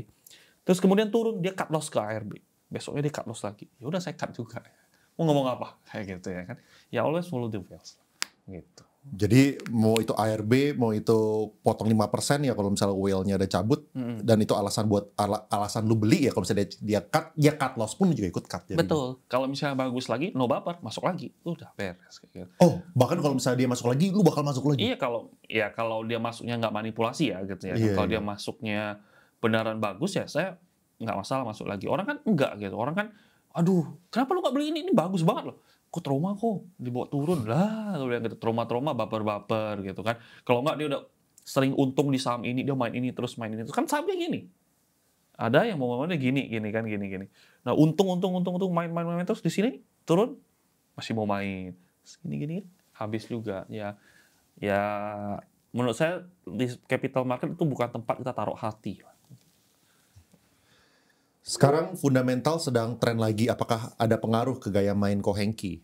Gaya main saya ya, saya gaya mainnya follow smart money. Kalau smart money-nya pindah ke fundamental, saya ikut pindah ke main-main saham-saham fundamental. Cuman kalau apakah banking, saya enggak. Specifically banking enggak. Cuman saham-saham fundamental yang lain yang bagus, ya saya ikut gitu. Kayak Java kan fundamental bagus juga gitu.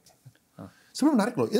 Gue inget salah satu live-nya Remora ya. Lu tuh pernah bilang banking udah mulai bagus. Gue inget kayak sebelum naik lah, sebelum BCA segala macam ada announcement whatever gitu kan. Menariknya kan itu kan naik sekitar, ya gue lupa berapa ya, mungkin sekitar 5%, misalnya 6%. Kenapa lu nggak masuk ke situ? Rewardnya nggak, saya kurang. Kekecilan nih. Iya, saya kurang suka ya kayak gitu ya. Gitu. Jadinya, Menarik. saya mengetahui diri saya sendiri kayak gitu loh. Saya nggak bisa gitu loh naik 2%, 3%. Aduh, sakit banget kepala gue liatnya gitu kan. Opportunity lain ada di BRMS naik 10% nih gitu kan. Nah, aku prefer saham-saham yang seperti gitu. Gue dapet BRMS loh. Thank you deh, Hengki deh. Udah apa namanya? Udah dibalikin modal BSBK, BRMS. Subsidi lagi ya. Subsidi lagi, ya balikin ada subsidi.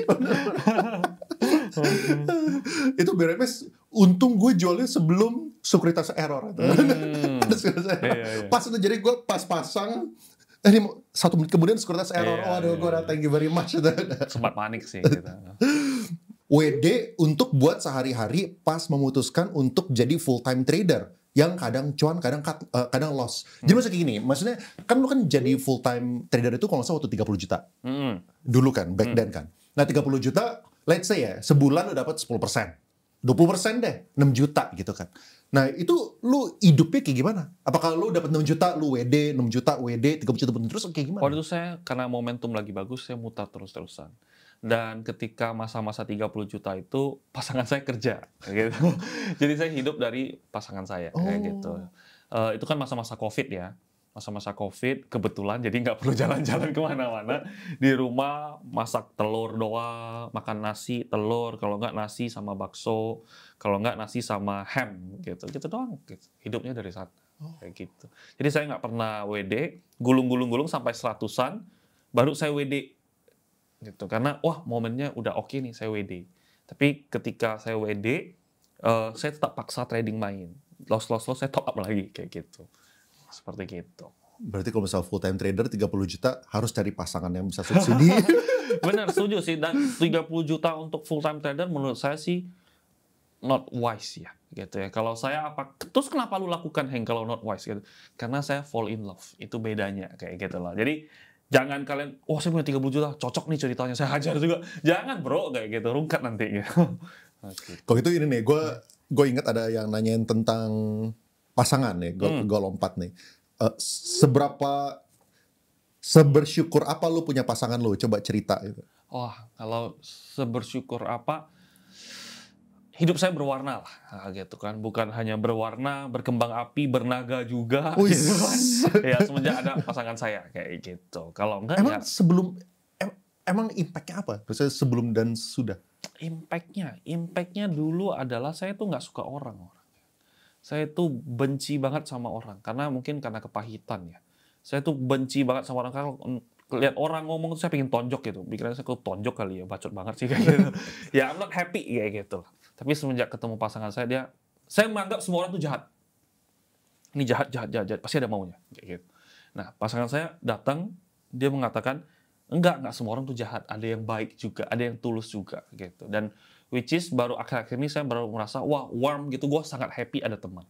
Dan supportnya, walaupun sama-sama nggak ada duit, tapi prinsip yang dia dapat dari bokapnya itu kuat kayak gitu. Karena kan saya pas kecil kehilangan sosok ayah, tapi dia ada kuat, jadinya diajarinnya ya dapatlah saya kayak gitu. Maksudnya ditransfer ke saya, lu nggak boleh nipu orang, lu harus jujur, lu harus gini, lu harus gini. Jadi ya diajarin, malah kayak kadang panggilnya mama.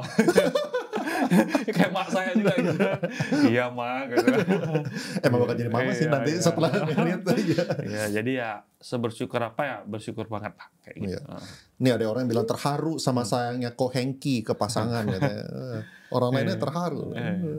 Tapi apa advice lu gitu buat ini ya? Kan orang-orang kemarin ini udah cerita lama lah ya, kayak waktu di TikTok setahun lalu atau whatever, ada yang bilang, oh kalau misalnya cari pasangan harus yang minimum saldonya 1M gitu, whatever gitu kan. Kayak advice lu apa nih kalau misalnya nanti lu married, lu punya anak, supaya anak lu, apa yang lu bakal kasih ke advice nih untuk anak lu nih? Boleh nggak anak lu married sama orang yang derajat ekonomi itu jauh di bawah? Boleh.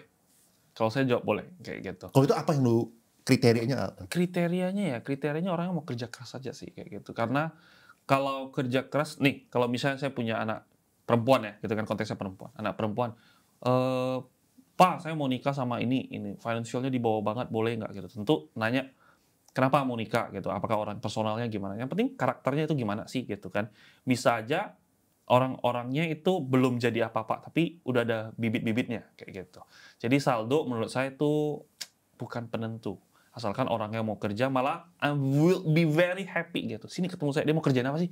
Bisa saya bantu nggak? Kayak gitu. Dan ya seperti itu lah. Bukan money oriented lah, karakter. Jadi kalian berdua akan strong sampai kapanpun dan nggak ada yang bisa misahkan. Kayak gitu. Walaupun ini misalnya kan kadang-kadang dia punya hard work, dia kelihatan nih fighting spiritnya ada, tapi kan belum tentu menjamin dia bakal sukses juga secara finansial gitu kan. Ya, that's my job gitu ya kan. Ya kalau misalnya dia mau married ke keluarga gitu ya kan, ya that's my job gitu loh. Apa sih yang salah kayak gitu kan?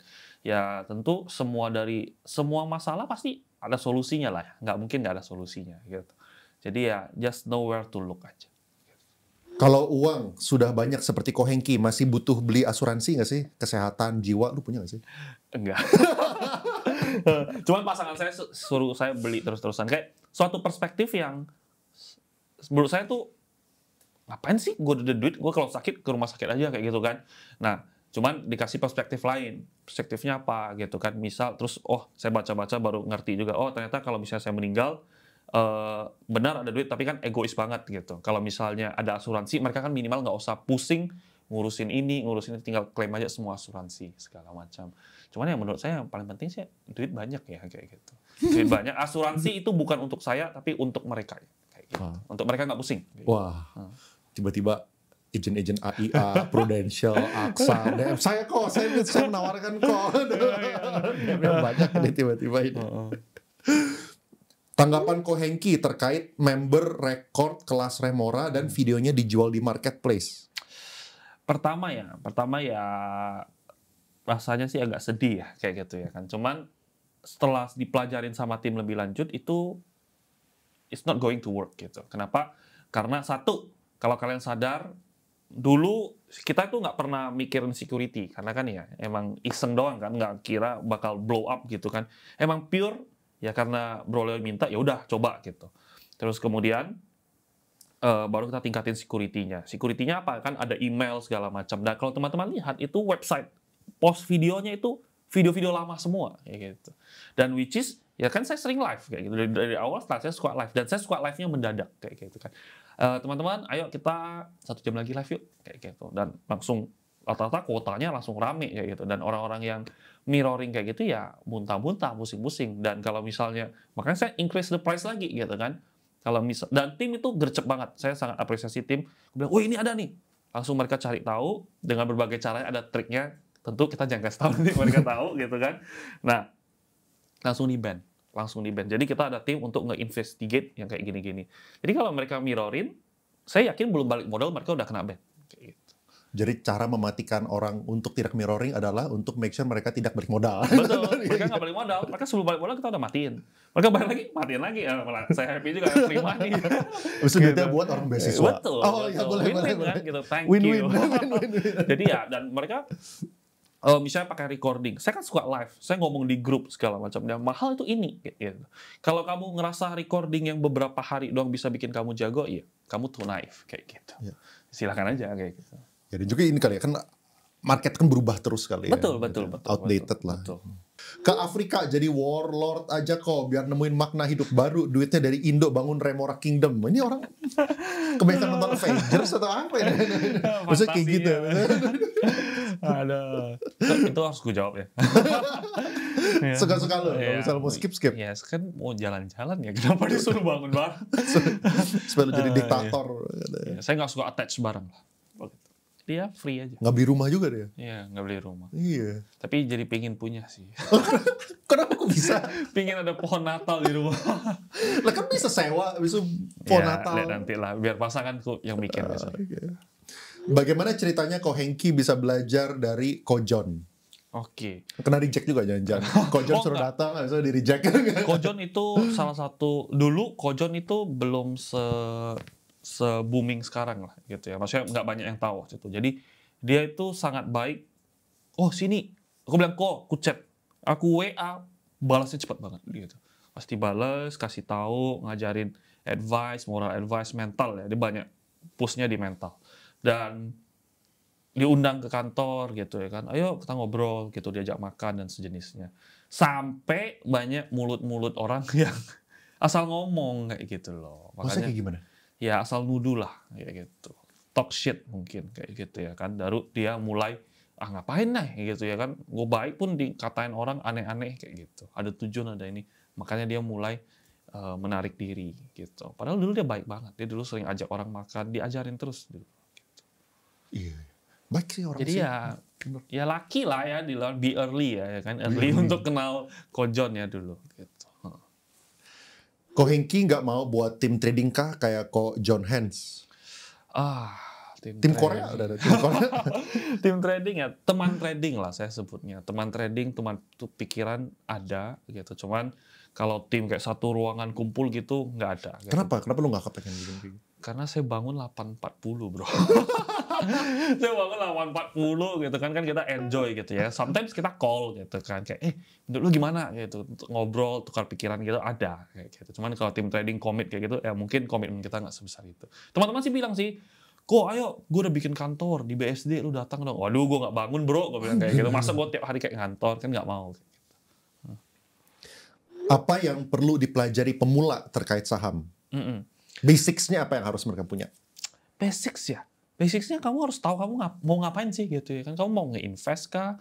Kamu mau nge-trading kah? Kamu mau cepet kah? Kamu mau jadi source of income kah? Atau kamu mau jadi hedging atau apa? Kamu harus tahu itu gitu. Kalau kamu nggak tahu ya nggak tahu mau masuk analisanya apa. Karena kan kalau kamu mau income, mau segala macam ya kungfunya beda-beda, jalurnya beda-beda. Jadi ya, kembali lagi mengenal diri sendiri kayak gitu.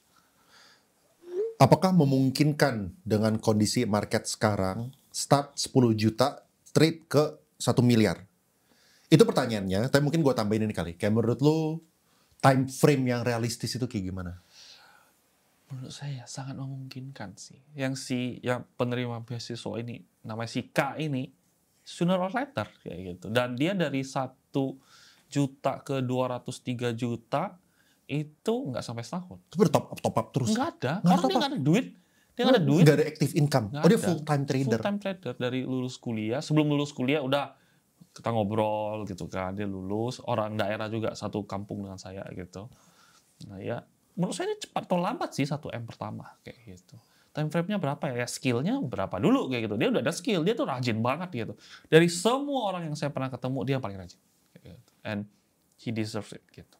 Sangat rajin, malam-malam chat. Lu ngapain? Nonton Beat Over kok. Dia nonton Beat Over kayak gitu loh. Jadi weekend dia kadang foto lagi nonton Beat Over sambil ngemil gitu. Orang drakor kan, dia nonton Beat Over kayak gitu. Dia belajarin terus. Jadi ya tergantung time frame-nya berapa. Time frame-nya itu menentukan dari skill-nya kayak gitu. Ini kan anak-anak di sini ada beberapa yang membernya nih.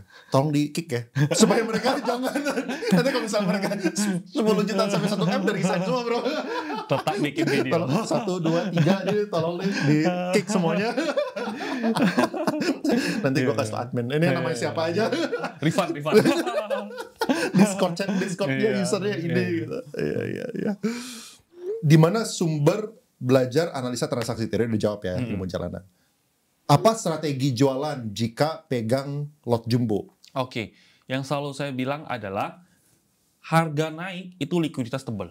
Harga turun itu tidak ada likuiditas. Jadi kalau mau jualan adalah ketika euforianya lagi. Kita kumpulin barang bawaan.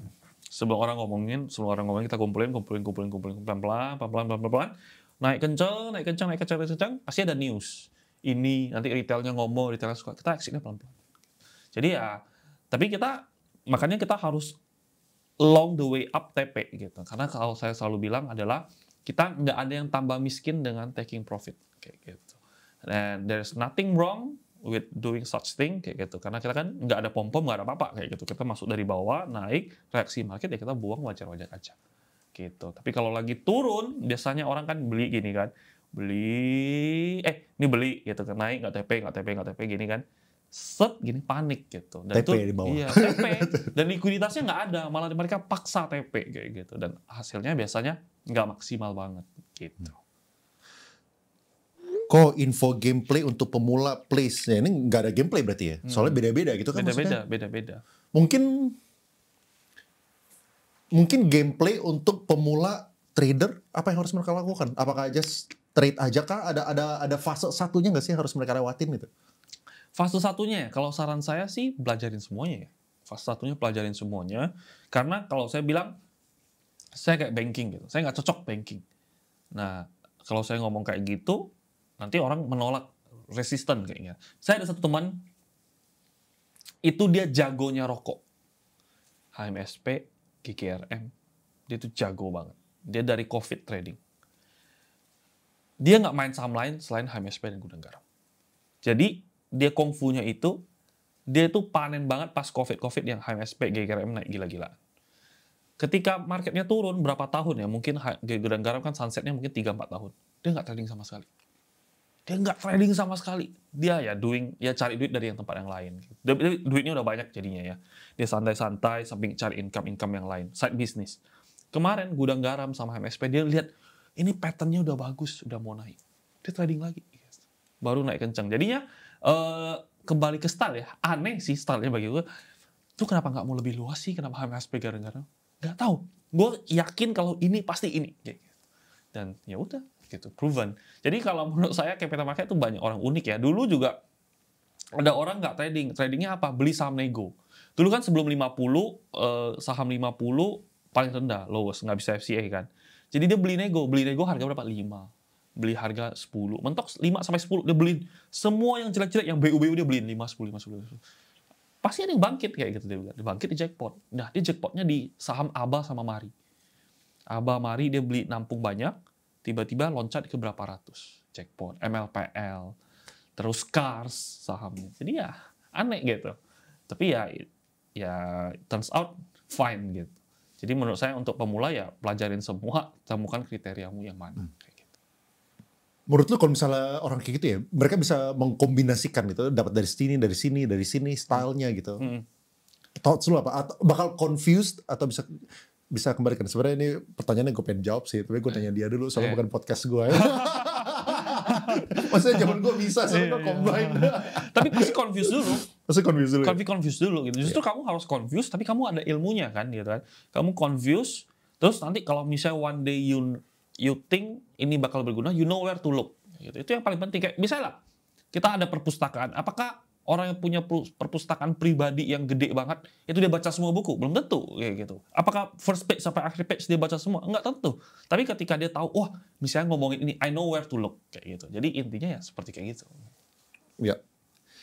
Purbaya katanya mau bantai bandar saham. Apakah nanti bid offer nggak relevan lagi? Menurut saya sih, ya kenapa bandar saham hubungannya bid offer ya? Bid offer kan sebenarnya semua orang gitu, retail, market maker, dan sejenisnya. Mungkin following the whales-nya apakah udah nggak relevan kalau misalnya bantai bandar saham? Gue juga nggak tahu sih emang bakal bantai bandar saham. Iya, saya sih nggak dengar itu. Mungkin ya. yang ini kali, yang saham, yang gorengan, yang oke. itu kali. Oke, menurut saya sih kalau misalnya beneran terjadi yang lebih pusing Konglonya gitu. Kita ikutin beliau aja kayak gitu. Ikutin gameplaynya. Menurut saya nggak pernah pusing sih. Gitu. Ikutin gameplay, always adjust gitu. Dan kalau misalnya ada perubahan regulasi, adjustnya awal-awal paling enak. FCA waktu itu pas pertama kali muncul orang panik semua. Saya malah jackpot. Saya jackpot di BEX, jackpot beberapa saham FCA. Saya merasa, ada yang makan PBRX. Aneh-aneh gitu. Tapi volumenya tiba-tiba ada yang makanin sesuai peraturan prinsip bid offer, saya ikut makan 10% lagi, 10%. Enak banget bro gitu. Terus makanya saya hobi main FCA. Sampai sekarang orang udah rame ngomongin FCA. Nah, udah nggak hafal lagi. Tapi kalau ada perubahan regulasi yang aneh-aneh baru, nah justru saya biasa fokus pelajarin yang baru dan cari loophole-nya apa. Gitu. Bagaimana cara menentukan watchlist saham yang tepat untuk trading besok hari? Flow. Biasanya kalau saham yang bagus itu dia nggak serta-merta langsung naik kayak gitu. Pasti mereka ada yang ngumpulin di luar gitu. Mereka kan mau average bawah ya. Kenapa? Sebenarnya bukan mereka mau average bawah sih, karena mereka kan kalau mereka naikin average mereka naik kayak gitu. Kan mereka harus sodok atas sebutannya, harus average up.